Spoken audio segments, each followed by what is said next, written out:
Welcome to the Chadlee Show's how-to video on root rib installation. Hey everybody, Chad here from the Chadlee Show. Before we get started on the video, make sure you subscribe to our YouTube channel right there. Also, if you have any questions or concerns or would like to suggest a how-to video, you can email us at chadleeafterhourshow@gmail.com. And make sure you follow us and like us at our Facebook page right here. Thank you guys. Enjoy the video.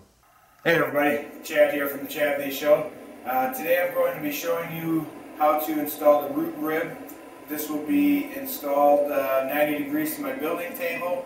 I want to make sure that it's perfectly straight so that it makes it easier when it comes time to mating up the center section or another wing panel.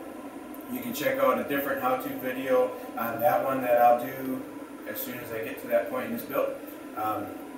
So, tool that I'll be using, one of my most versatile tools in my toolbox, is a 1-2-3 block, solid steel. I don't use the ones with the holes in it. If you do not have any of these, you need to get some. Very handy tool to have in your toolbox. So, let's get started. Alright, so I have my ribs here. Have those right and left. These are plywood with the balsa lamination. The balsa is so that you can sand the root rib as needed to get the final fit of the wing panels as perfect as possible.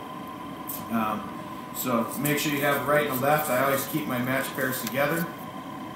So this is the wing panel here. I have plenty of 1-2-3 blocks ready. So I'll be using those. I'll also be using, it's called a torpedo level. Any kind of straight edge will work good. This one just is handy because it's a little bit thicker. So, and then I'll also be using some T-pins. So I have those handy at the time. Just a little trick. There's multiple ways you can do this. So I'll get started here. First thing I'll do is I'll put my rib in place roughly to get my rear spar lined up.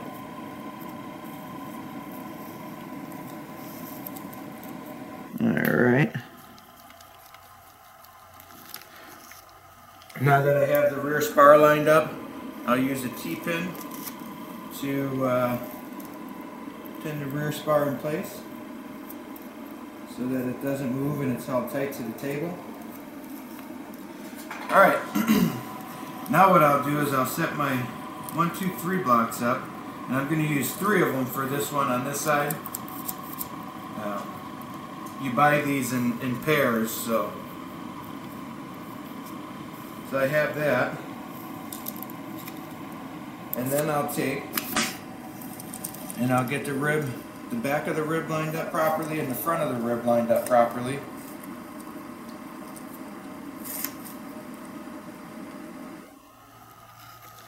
And then what I'll do is I'll pin my level in place. Now the reason I have the level on the back side and the reason I'm using the 1-2-3 blocks, the 1-2-3 blocks will hold at 90 degrees to the table, and because they're machined, they're going to be 2 inches wide. All exactly the same,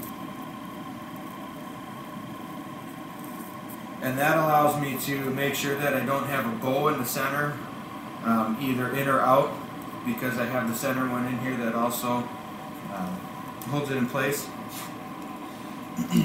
So now it's just a matter of getting everything tight.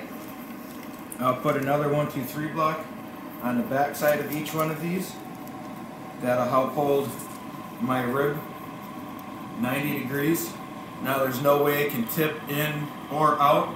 It's got the straight edge on the back side with all of these touching it, making sure that it's perfectly straight in those 3 areas. The level is pinned in the back.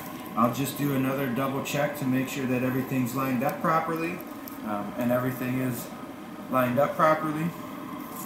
Now my back keeps wanting to push out, so I'll push it in. Just put a T-pin back there to hold it so that it stays tight up against this 1, 2, 3 block. And you can do that with all of them to really secure it in. Mine isn't needed. And then just take and make sure that it's pushed down properly. And glue in on your spars. I like to use thin and wick it in. You can come back and add a fillet in later if you want to. I don't find it necessary as long as you use enough thin. Now, I will leave all this set up so that way when I do the top spars, I can put this all back in place and make sure that my rib is still 90 degrees when I glue in the top spars. That'll lock it in and be good to go. Alright, that concludes this video. I hope you all learned something. I hope you all enjoyed it. If you did, make sure you like us on our social medias. We have a YouTube channel, Facebook, and Instagram. You can find a lot of good information there. Get out into the workshop, put it into practice, and I hope to see you guys at the flying field.